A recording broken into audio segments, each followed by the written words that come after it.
Salve nação! Antes de começar o vídeo, já se inscreve e deixa seu like, assim o YouTube entende que o conteúdo é bacana e envia para mais pessoas e a gente consegue trazer mais vídeos desse tipo, isso ajuda demais no crescimento do canal. Agora segue o vídeo. Um pouquinho do Flamengo agora, o torcedor rubro-negro não viu nem o Everton Ribeiro, nem o Gabigol em campo nesta rodada das eliminatórias, mas pôde ver o Arrascaeta e ele brilhou demais. Foi o cara do jogo na vitória do Uruguai sobre a Bolívia, o que pressiona ainda mais a diretoria do Flamengo a renovar com o jogador. Três gols em 2 jogos e destaque na janela das eliminatórias sul-americanas para a Copa do Mundo do Catar. Além de brilhar com a camisa do Flamengo, De Arrascaeta vem sendo o nome do Uruguai. Ajudou no empate contra o Peru e na boa vitória contra a Bolívia. Apesar da boa fase dentro de campo, fora o atacante é o pivô da grande novela no Flamengo. Vai renovar ou não? Com o contrato até o fim de 2023, um novo vínculo com um dos principais pilares do elenco é a prioridade da diretoria rubro-negra. As partes já acertaram um aumento salarial em torno de 60%. Mas o grande entrave, segundo o empresário do jogador, é um possível acordo firmado ainda em 2019 para que o Flamengo compre 20% dos direitos econômicos do atacante, que pertencem ao defensor do Uruguai. Os dirigentes do Fla entendem que a situação financeira atual ainda pesa na decisão.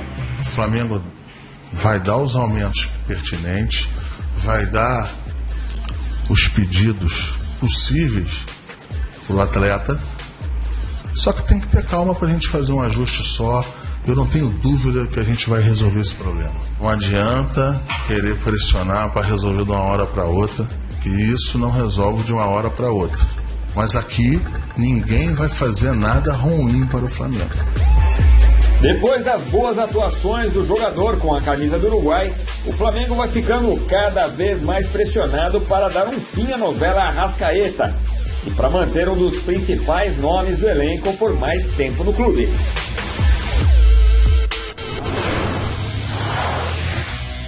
Tá bem em todas as frentes, por clube e seleção.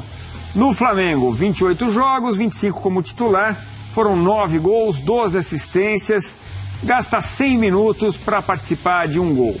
No Uruguai, titular em todos os 6 jogos, 3 gols, excelente média, não teve assistência e leva um pouco mais, 139, quase 140 minutos para participar de um tento. Então ele fez esses 3 gols nos últimos 2 jogos pelo Uruguai. Ô André, e aí começa toda aquela história novamente, vai renovar com o Arrascaeta, não vai, deve renovar, não precisa renovar. Tem que renovar. Mas não precisa porque ele tem contrato até o final de 2022. Mas a diretoria, quando vê ele em campo desse jeito, precisa fazer uma força maior? Esse assunto ele é antigo e vai voltar à nossa mesa aqui e em outros programas. Sempre que houver um jogador crucial para o time do Flamengo ou para qualquer outra equipe, nessa situação em que existe um contrato vigente, mas é possível que a diretoria, é permitido à diretoria, e é um bom passo, tentar estender esse vínculo para garantir a presença desse jogador por mais tempo e possibilitar a felicidade dele, digamos assim. Isso aconteceu quando o contrato do do Gabriel Barbosa estava sendo programado para ele assinar e ficar como ficou, e já se pensava numa melhora das bases do contrato do Bruno Henrique depois de 2019, e esses foram os 2 jogadores que mais arrebentaram com a camisa do Flamengo naquela temporada. Então, o ônus de ter um time tão bom, com jogadores tão qualificados, é que você precisa saber administrar essas pessoas, não só esses atletas, deixá-los todos felizes, tratá-los de maneira justa, o que não significa tratar de todos da mesma forma, tratar a todos da mesma forma, mas você precisa trabalhar esse aspecto que é o chamado ambiente. E a diretoria do Flamengo tem essa possibilidade. Seria uma cartada muito boa, muito apropriada, muito bem-vinda em qualquer aspecto. Estender o vínculo do De Arrascaeta, melhorar a condição salarial dele. Evidentemente existe uma comparação que é feita por todos os jogadores que habitam vestiários, a coisa funciona assim, especialmente no vestiário desse nível. E você precisa ter habilidade para cuidar disso. Você usou o termo certo aí, é extensão de contrato, né? Porque sim, o atual vai até o final de 2023. Agora, o torcedor do Flamengo olha e fala, esse é o Arrascaeta que eu conheço, sem o Cavani, sem o Luizito Soares. Começa a aparecer bem na seleção uruguaia e isso traz o assunto mais à tona. Na semana passada falamos aqui sobre jogadores que não têm o mesmo desempenho do clube na seleção. Eu até fiz uma brincadeira, tem gente que acredita que há jogadores que funcionam no clube e não na seleção, né? Como se fosse uma coisa assim, uma chave que se liga e desliga e não seja tudo jogo de futebol. No caso do Arrascaeta, grandes atuações pela seleção uruguaia não têm sido muito frequentes. Ele tem, de fato, jogado muito mais pelo Flamengo já há bastante tempo do que pela seleção do Uruguai. Existe uma ideia diferente em cada uma dessas equipes. Evidentemente, treinadores que enxergam o futebol, cada um à sua maneira. E os jogadores eles vão tentando se adaptar conforme as orientações que têm e os companheiros que têm. Se o Arrascaeta conseguir, na seleção uruguaia, repetir o tipo de desempenho que ele tem no Flamengo, é óbvio que o Uruguai vai melhorar muito como equipe de futebol. E o Flamengo de olho na confusão Brasil e Argentina, com a possibilidade de ter um novo jogo. Olha o que o diretor Marcos Braz escreveu.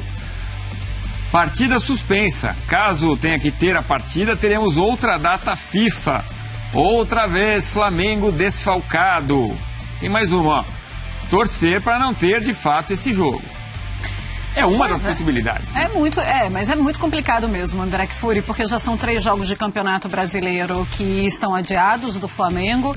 Encontrar data de uma maneira tranquila para esse Flamengo ficar sem esses jogadores ou ficar parado enquanto esses jogadores vão jogar essa partida, não vai ter. Alguém vai sofrer muito aí. Alguém vai sofrer e esse é um dos grandes problemas. O calendário do futebol, pensando no Brasil, na América do Sul, no mundo, a questão das eliminatórias, Copa do Mundo, gente querendo Copa a cada 2 anos, mais torneios. O calendário do futebol, embora o jogo, né, a indústria do futebol no mundo inteiro tenha identificado que precisava voltar o quanto antes a sua atividade normal e em vários países, daqui a pouco vai acontecer no Brasil inevitavelmente, o público será trazido de volta porque a questão da bilheteria precisa ser solucionada também para que economicamente as equipes, os clubes possam se reerguer. Eu creio que ninguém parou para conversar de maneira aberta, honesta, disposta a sacrifícios aqui, benefícios em um outro momento, para que as coisas sejam feitas da maneira mais razoável possível. Toda essa questão dos jogadores que não podem sair da Inglaterra, entrar no Brasil, porque a quarentena na volta vai impedir que eles joguem pela Champions League, todo mundo tem argumentos muito válidos e muito valiosos para esse tipo de situação. Os clubes brasileiros também os têm, as seleções nacionais também têm, onde existe gente séria trabalhando. E por mais que aqui no Brasil, como dissemos também na semana passada, isso é uma boa parcela das pessoas que acompanham o futebol, que acham, dane-se o futebol de seleções, eu quero ver o meu clube ganhar. Em muitos países, entre eles o que esteve aqui no Brasil no domingo e não jogou, a situação é completamente diferente dessa. Jogadores argentinos peitaram seus clubes na Inglaterra para vir, sob o compromisso de que voltariam. Não vão voltar. Lembra que falamos na semana passada? Eles não vão voltar. A AFA diz, não vão voltar para o 3º jogo. E assim, as coisas vão funcionando com cada um querendo o melhor para si sempre, sem pensar no que é o contexto mais amplo. E esperar um acordo das partes, como gostaria o Infantino, o presidente da FIFA. Esperar sentado ou deitado. Pode esperar deitado. Bom, e Fernando Diniz não é mais... Salve nação, não esqueça de se inscrever e ativar a notificação e deixar o seu like. Até o próximo